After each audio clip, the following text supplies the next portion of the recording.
Welcome, everyone. Joe Tarnowski with ECRM, and I have with me today Maddie Yastro, who is one of the independent retailers on RangeMe. She's the owner of Maddie's Market in Chicago. She's in the Highland Park area near Chicago's North Shore, and she participated in our Range Me sourcing campaign to find some new products for her location. And we're going to talk a little bit about that. So, Maddie, thank you so much for joining us. And before we get started, Mhm. can you give us an overview of your business, your origin story, Sure. maybe a little background on what led to it?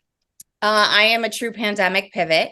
Um, for a lot of people, the pandemic was very devastating. For me, it was a really nice reset.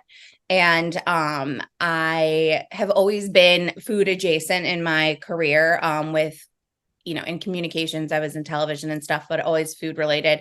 And when the pandemic hit, single girl living in downtown Chicago with my dog and commuting for a job that I didn't love, but paid well. And what ended up happening was, the world shut down. I was furloughed like day one.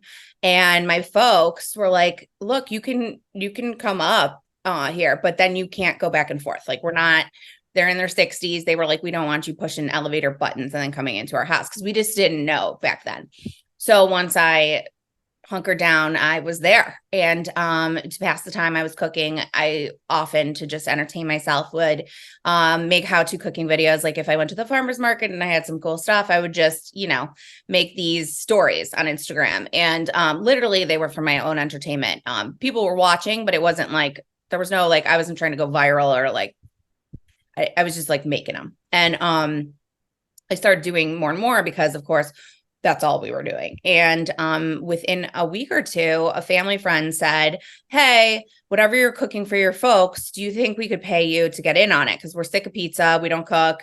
And I was like, yeah, sure. Why not? And so we, created some sort of arrangement, and I cooked for them and my parents at the same time, 3 times that week. And it was something different every night. And then by the next week, some other people had found out, and it was 11 families. And then it just picked up. So I was creating these menus every week from my imagination, right? I've been reading menus and reading food magazines and cooking and like obsessing over, whatever, for my entire life. So I was just thinking about all the different things I wanted to try to cook, creating these menus, and people would sign up for what nights looked good for them. They get a 3-course meal for $35, curbside pickup in my parents' driveway.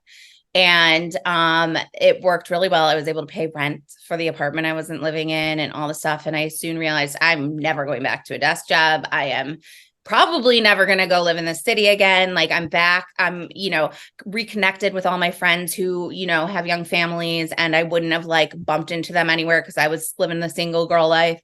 So I just felt really connected and home again. So it became very clear that I needed, people were forgetting to pre-order. People don't, these days you don't have to plan that far ahead. Everything's at our fingertips, but I'm not a restaurant. I didn't have the capabilities to do things on the fly.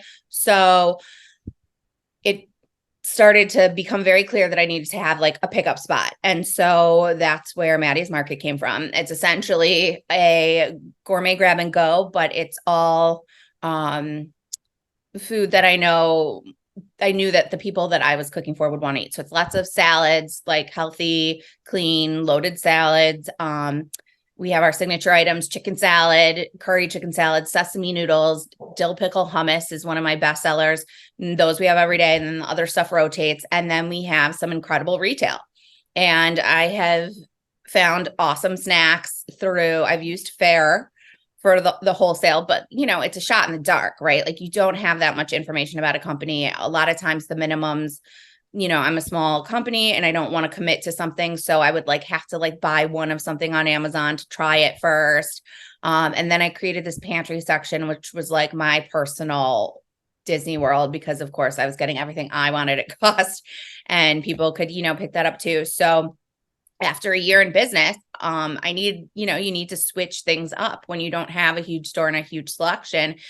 People want I have people that come every day, right? And you want to give them something to look at all the time, something new, something to try. So I started looking for, other companies that offered kind of a way to find like a resource for retail. And the big, Unify and Kehoe and that, like, I don't meet their minimums. They won't ship it to me unless I spend $500.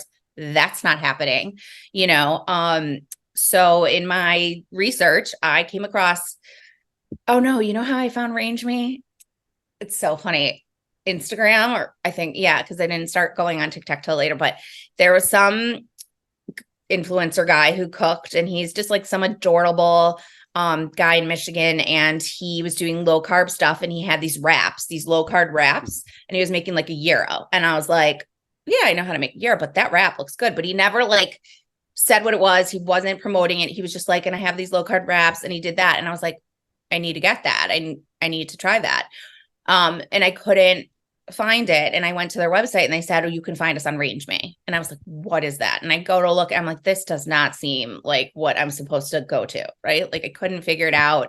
I did not know, I knew what ECRM was, but like not really. And like, I just didn't get it. But then I took some time, and I got the samples, and it was awesome. And then I started messing around and seeing that like I could just scroll, and then you could request samples, you could ask questions. And the company doesn't have to send it to you or whatever, but I was getting some really cool stuff, getting some really cool ideas.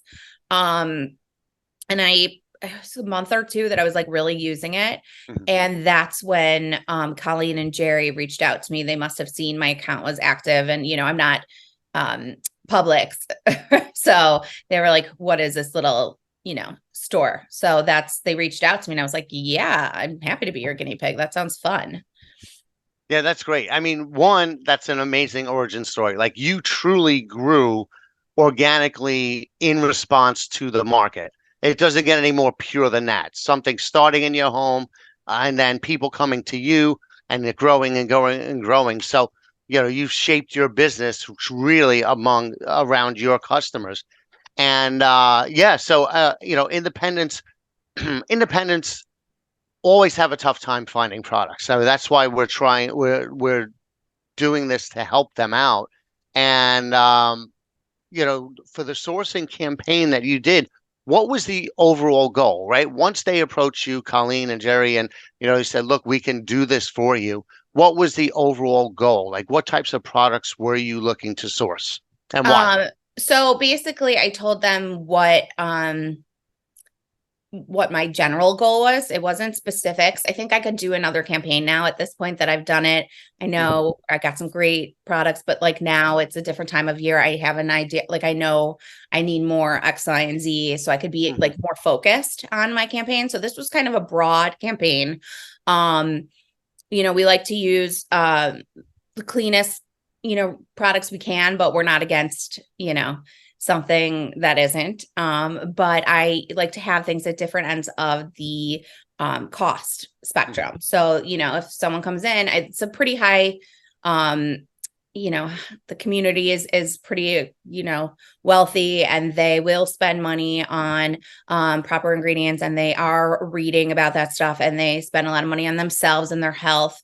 And, for instance, they know now that like seed oils and canola oils and that is supposedly causing all our inflammation. So the first thing they're doing is looking at the back of these, and seeing. So I like to have something that will appease them. Mind you, it could be a $14 bag of tortilla chips, but it checks their boxes aside from the price. And then I'll also have another great brand that might not be that, but it'll be like $6, right? Yeah.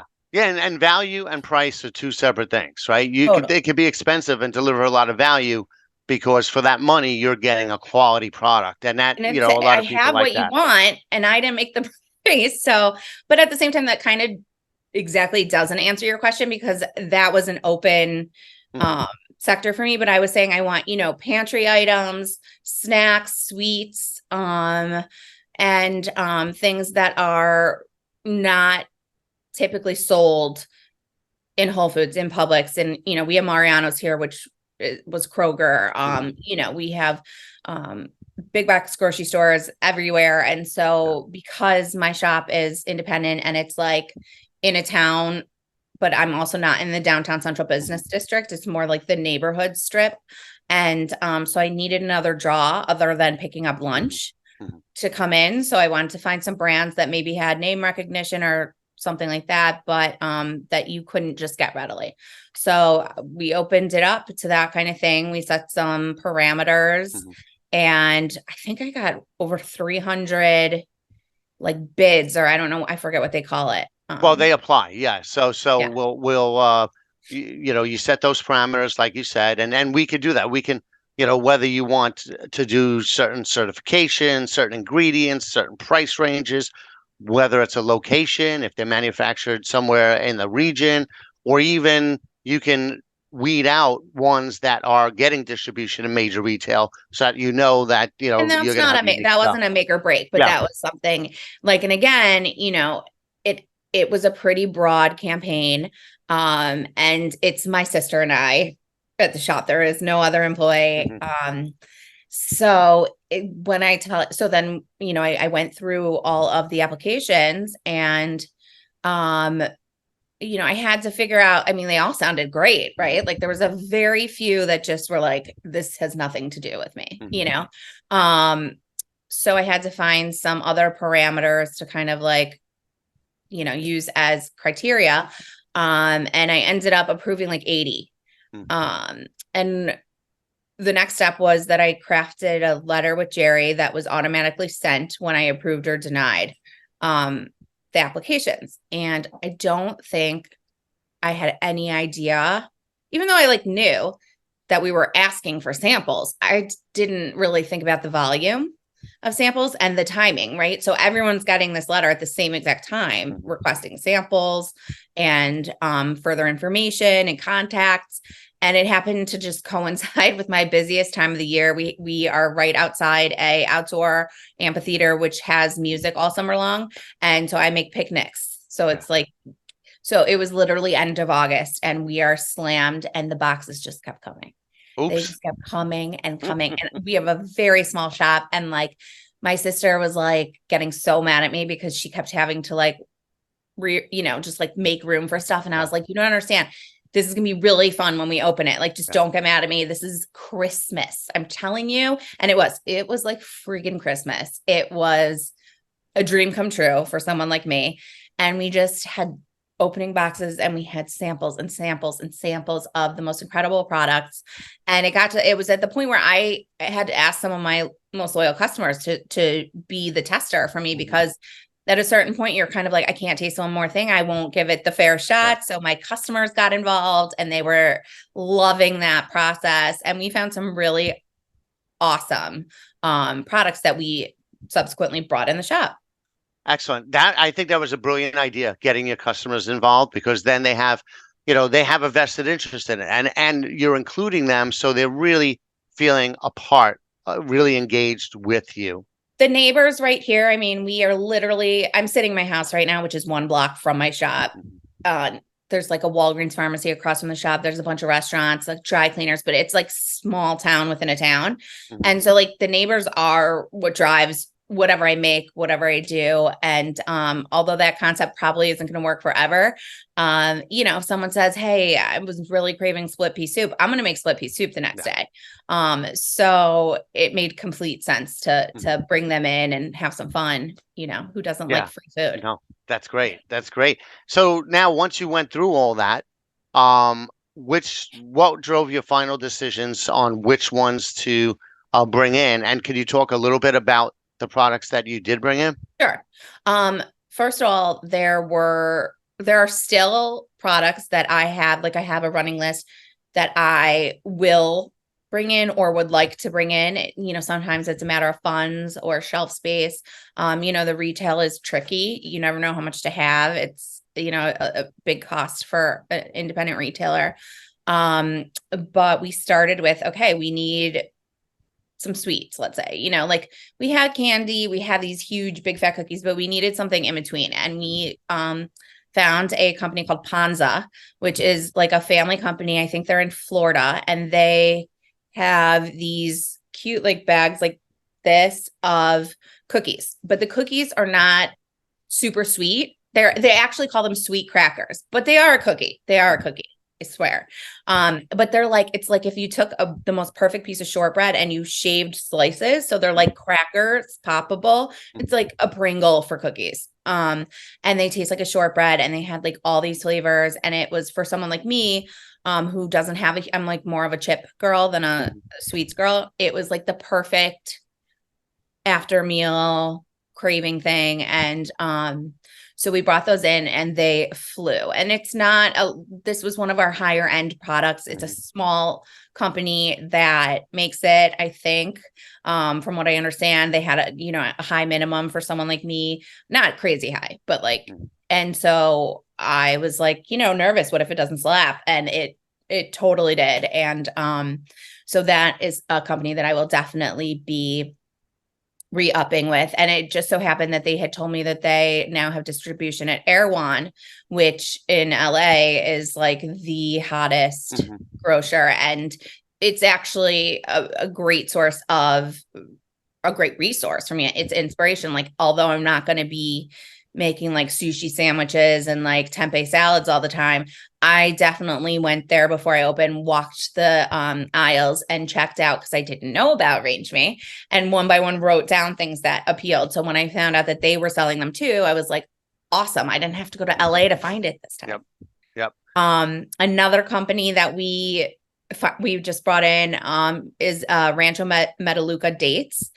They're incredible around here in the Midwest. People are used to like, dates that you get at a grocery store that's either pitted or not, but they're like hard, right? Or you get a salad. It's fall here, so you get a lot of salads with goat cheese and roasted squash and like dates or cranberries, and like they're like these hard little nuggets.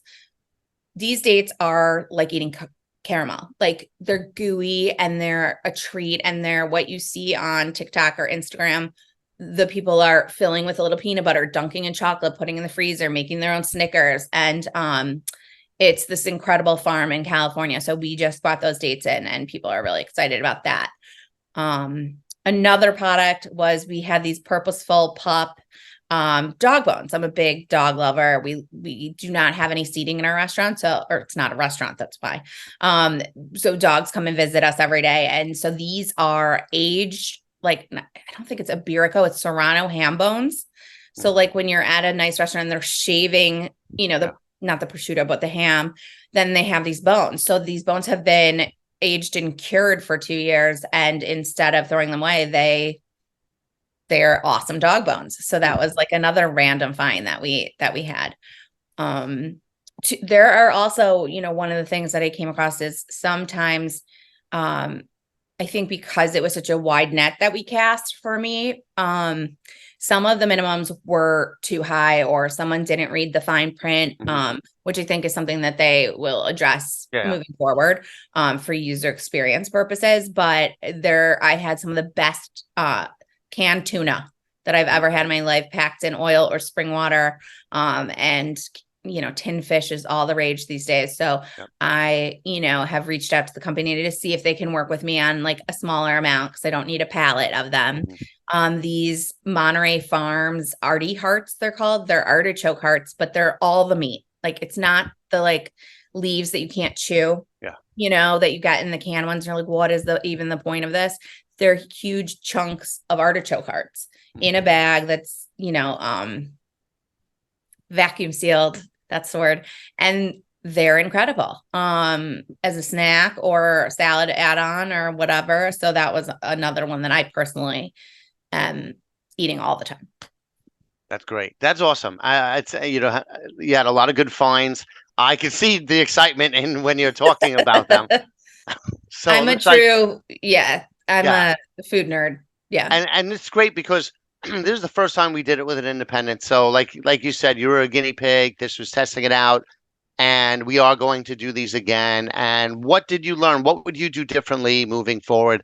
What are you going to do next on the next one? It sounds like you'll be a little more focused on the next one. Yeah, a little more like specific. Like, we have some incredible snacks, but I think, we could use a refresh on our like crackers, chips, pretzels, because although we sell a ton of the brands that we carry, now it's football season and people want that kind of thing. So I think I would like, let's say in a year, I mean, I'll do something before, but I'll know that in a few months I'll be ready for this kind of product. So I'll be able to put together a campaign that will directly benefit, the seasonality of things and the need at the right time, next year for the music festival. So like in the spring, I want to do a campaign that's more geared towards maybe some cheese or salumi or, spreads that are good for, because I'm all those picnics.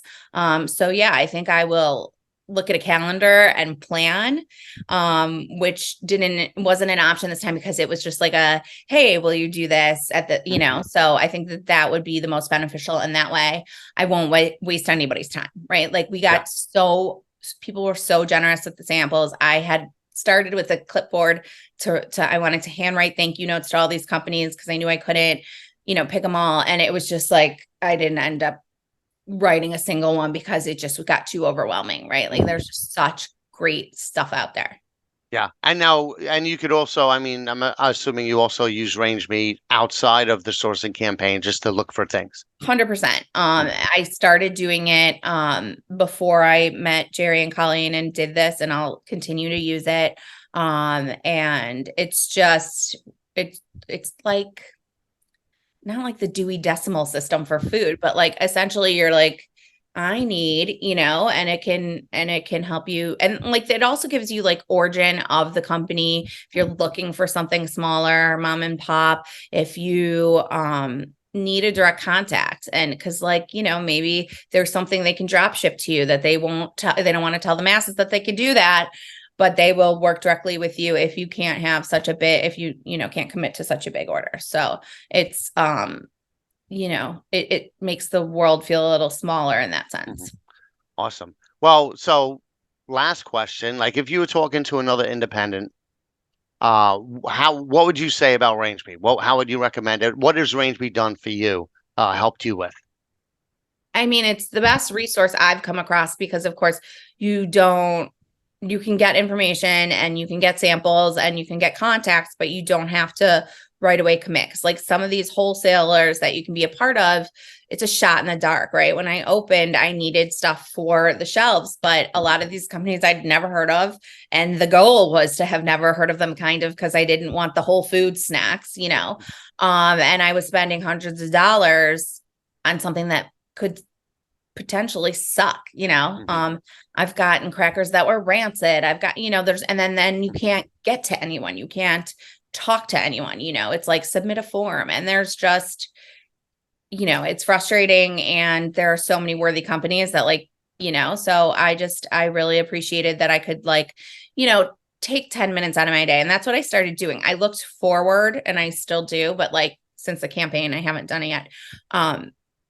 In the morning, having my coffee, instead of hearing about the terrible things going on in the world or the weather or whatever, I would just scroll for like 10 minutes on RangeMe, get some ideas for something, spark a little joy, click a few, send me samples. And that just became a part of my routine because you never know what's going to pop up. Yes, you can search things, but it's almost more fun not to, because you don't know what's out there. There's plenty of companies I didn't know even had food products. So that's great. That's an awesome little clip there. I've never heard of somebody using it like that. And you know what?